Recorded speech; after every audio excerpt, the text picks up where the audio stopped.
Bismillahirrahmanirrahim. Assalamualaikum warahmatullahi wabarakatuh. Alhamdulillah wa syukurillah. Asyhadu an la ilaha illallah wa syarikalah. Wa asyhadu anna Muhammadan abduhu wa rasuluh. Allahumma sholli ala Muhammad wa ali Muhammad. Alhamdulillah pada Ramadan kali ini saya diberi kesempatan untuk menyampaikan kultum. Kultum ini mungkin agak berat nih Pak Tri, karena menyangkut kondisi umat. Pertanyaan ini pun bukan pertanyaan baru ya. Tepatnya ini disampaikan kepada seorang ulama besar di Mesir, namanya Syekh Shakib Arsalan. Tepatnya setelah peristiwa Perang Dunia Kedua itu ya. Jadi kurang lebih pertanyaannya, kenapa kondisi umat dalam keadaan terpuruk gitu ya, mundur. Nah ini jawabannya agak pendek, tapi kalau dipanjangkan juga bisa panjang. Karena ini kultum 7 menit. Sebenarnya jawabannya 1 semester ini. Akan saya kaitkan dengan kondisi keumatan hari ini yang awal Ramadan sama kaum muslim disinggung. Ya. Jadi jawaban Syekh Arsalan itu karena umat Islam meninggalkan ajarannya. Kenapa umat lain maju dan menjadi pemimpin peradaban? Karena dia meninggalkan agamanya. Bisa dipahami nggak tuh jawabannya? Jadi umat Islam itu jelas harusnya dia pemimpin peradaban. Ustadz Saparudin tadi subuh membahas ayat pertama saja, Iqra. Coba agama lain ada yang begitu enggak? Itu modal awal untuk jadi tahu, berpengetahuan. Peradaban itu fondasinya adalah ilmu pengetahuan, teknologi. Jadi kata Arsalan, karena umat Islam sudah meninggalkan agamanya. Ada ulah wiridhum. Sekarang siapa menjadi pionir dalam peradaban? Kita berada di titik yang disebut era digital 4.0. 4.0 itu tuh satu tahapan. Tahapan berikutnya di Jepang sudah 5.0. Lalu 1.0-nya di mana? Coba. Ini bisa jawab, pokoknya mah 100.000 ya, tapi dianjuk deh semua duit. Umat Islam sempat memasuki satu masa yang disebut The Golden Age, masa keemasan peradaban Islam, pasca Khulafaur Rasyidin sampai akhir abad ke-13. Itu umat Islam menjadi pemimpin peradaban. Bahkan umat Islam hampir menduduki Eropa. Spanyol itu Andalusia dikuasai pemimpin Muslim dulunya, tapi sekarang tinggal sisa-sisanya. Bahkan sampai memasuki Aleppo di Italia. Jadi waktu itu yang disebut Eropa itu barbar, bahkan bertelanjang, ya. Eropa itu sampai puncaknya terjadi benturan peradaban yang namanya Perang Salib. Di Perang Salib terjadi bunuh-membunuh, tapi bagaimana Eropa belajar tentang Islam, belajar ilmu pengetahuan. Dari situ kebangkitan dari Eropa. Maka kebangkitan Eropa disebut dengan Renaissance. Kebangkitan, bangkit dari mana? Dari alam kubur. bangkit dari kejayaan Yunani, karena tidak mungkin bangkit dari kejayaan Islam. Begitu. Jadi umat Islam kalau dihitung dari sejak Khulafaur Rasyidin, Muawiyah, Abbasiyah, Fatimiyah, sampai berakhirnya kekuasaan Islam di Turki, Istanbul, masuknya Genghis Khan, kurang lebih 5 abad. 5 abad Islam menguasai dunia. Ilmu pengetahuan semua merujuk kepada ilmuwan Muslim. Kedokteran, Ibnu Sina, Averroes, Al-Kindi, ya. Termasuk para filosof. Nah, karya-karya Yunani yang hebat itu, siapa yang menghidupkan? Itu para ilmuwan Muslim yang menerjemahkan karya-karya Yunani, kemudian akhirnya dipelajari kalangan Eropa. Eropa belajar terhadap Islam. Gitu, Pak. Nah, sekarang ketika Islam terpuruk, nah itu kan sebenarnya Allah mempergilirkan surat non Ustaz. Allah mempergilirkan kemenangan peradaban setiap umat. Di dalam Al-Quran ada yang disebut Ar-Rum. Coba bagaimana Quran mengabadikan kekaisaran Romawi, Arum. Ketika Islam baru lahir, disebut abad jahiliyah. Jahiliyah itu apa? Kegelapan, kebodohan, ya.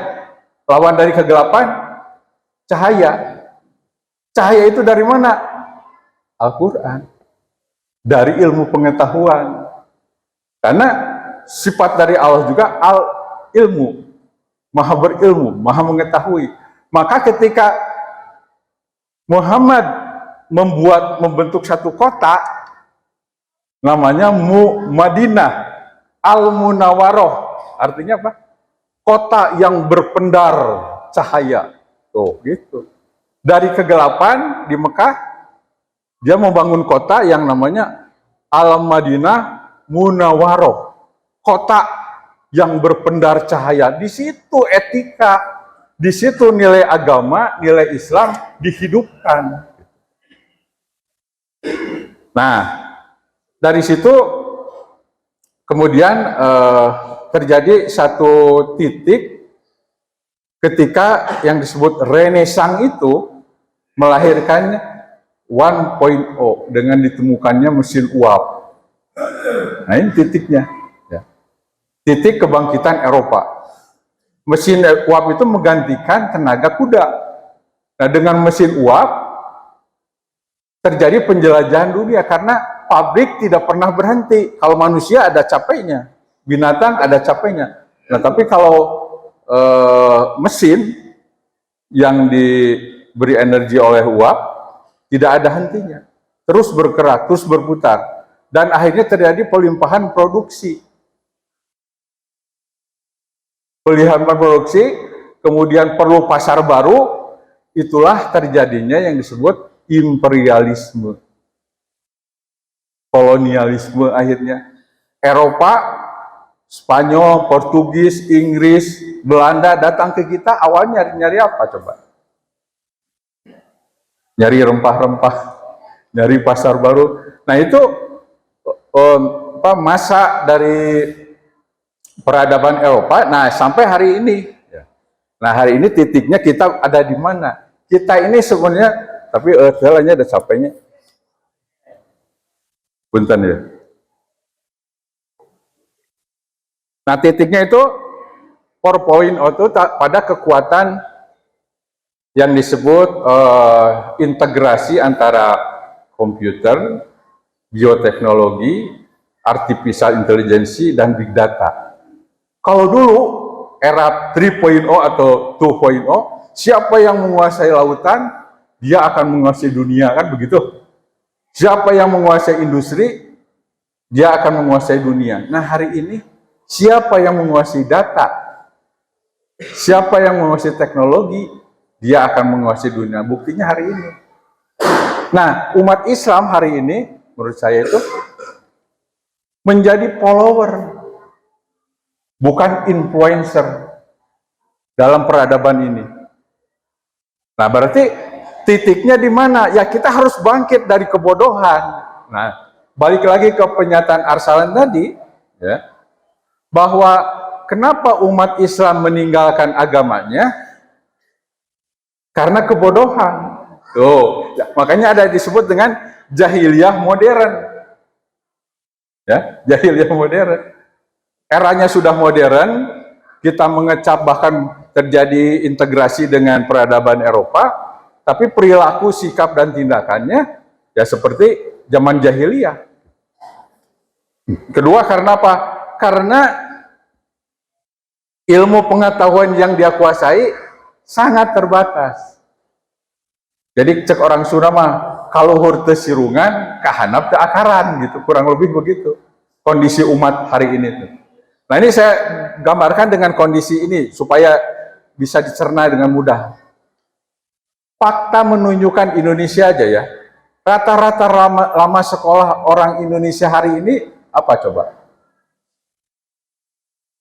Rata-rata lama sekolah, mayoritas bangsa Indonesia tingkat sekolahnya itu apa? SMP kelas 2, Bapak Ibu.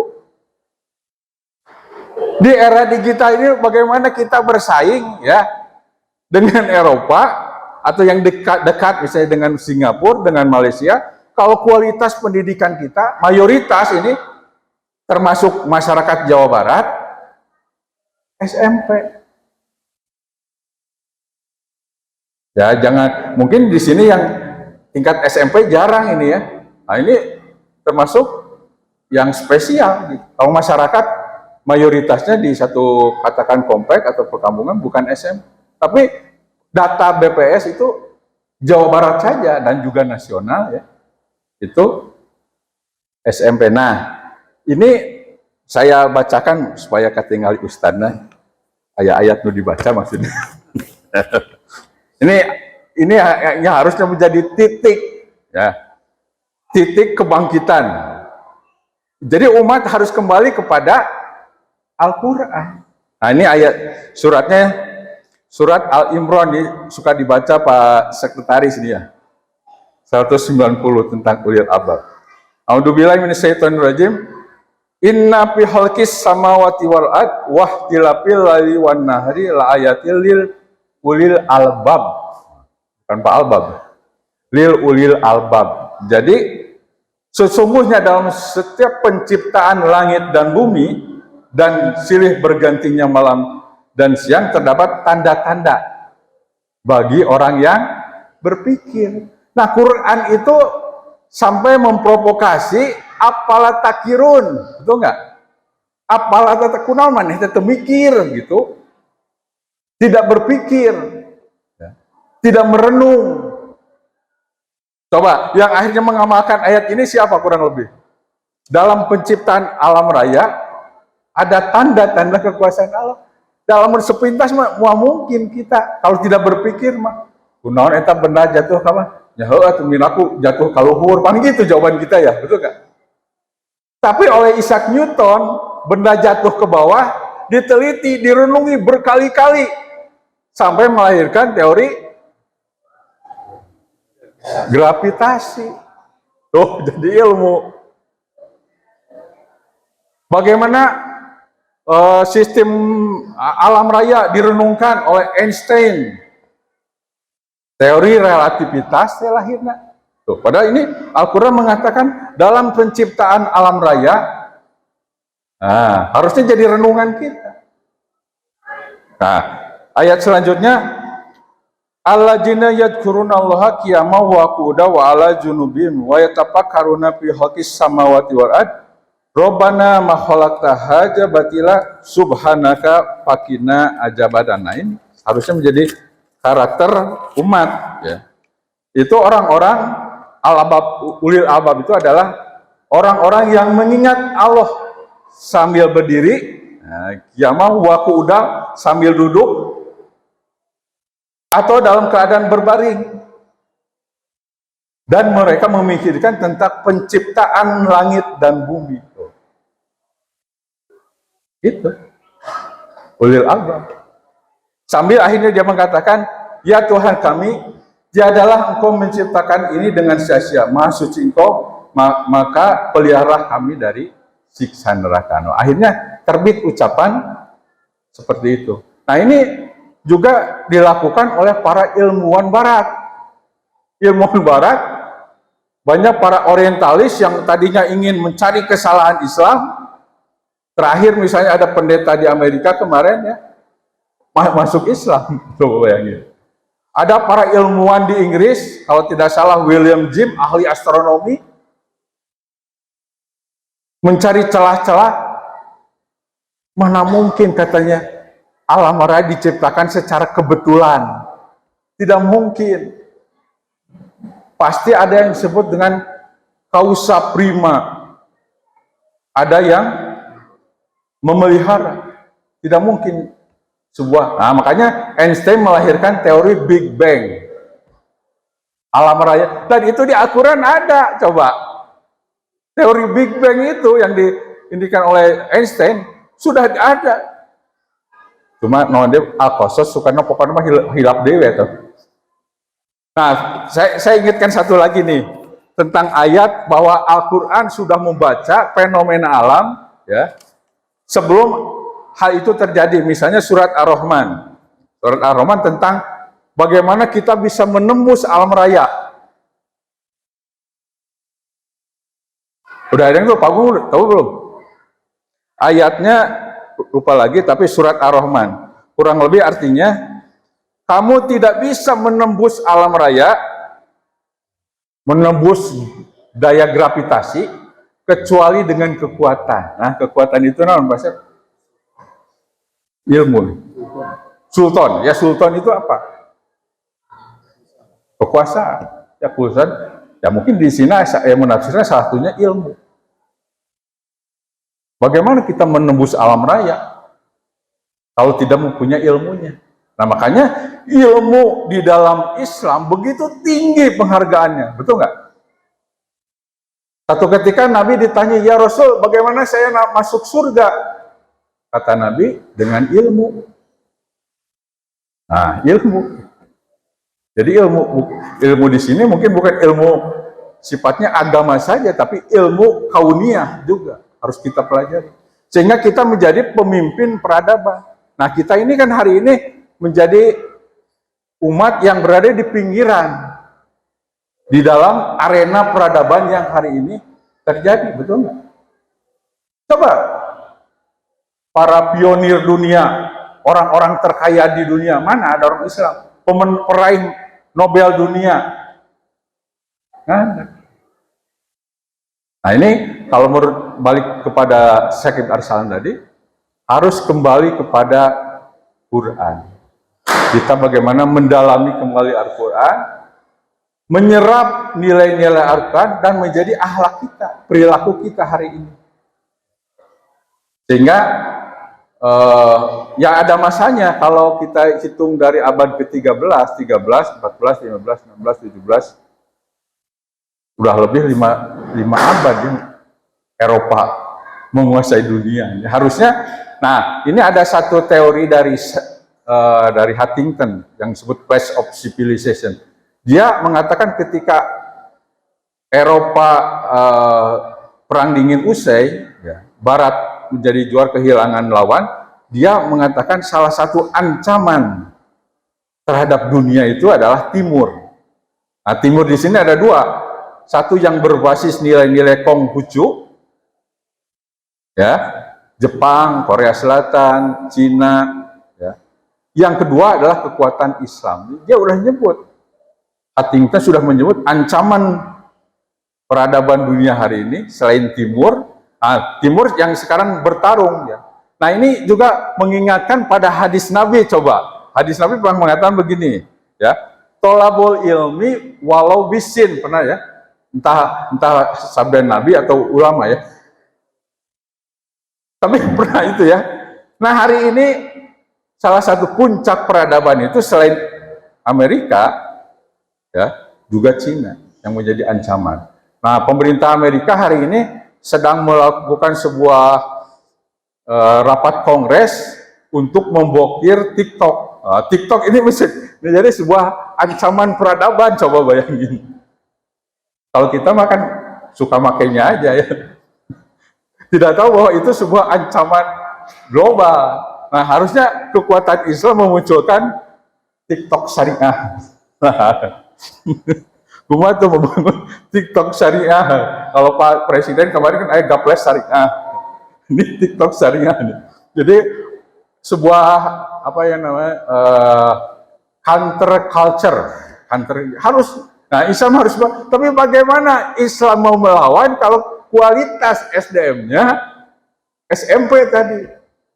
Nah, makanya Bapak Ibu sekalian, yang putra putrinya harus didorong, minimal sarjana atau bahkan sampai ke puncak pendidikan. Bapak Ibu sekalian, barangkali ini sedikit provokasi, mudah-mudahan mengena gitu. Kalau tidak ya nggak apa-apa. Demikian, billahi taufiq wal hidayah. Assalamualaikum warahmatullahi wabarakatuh.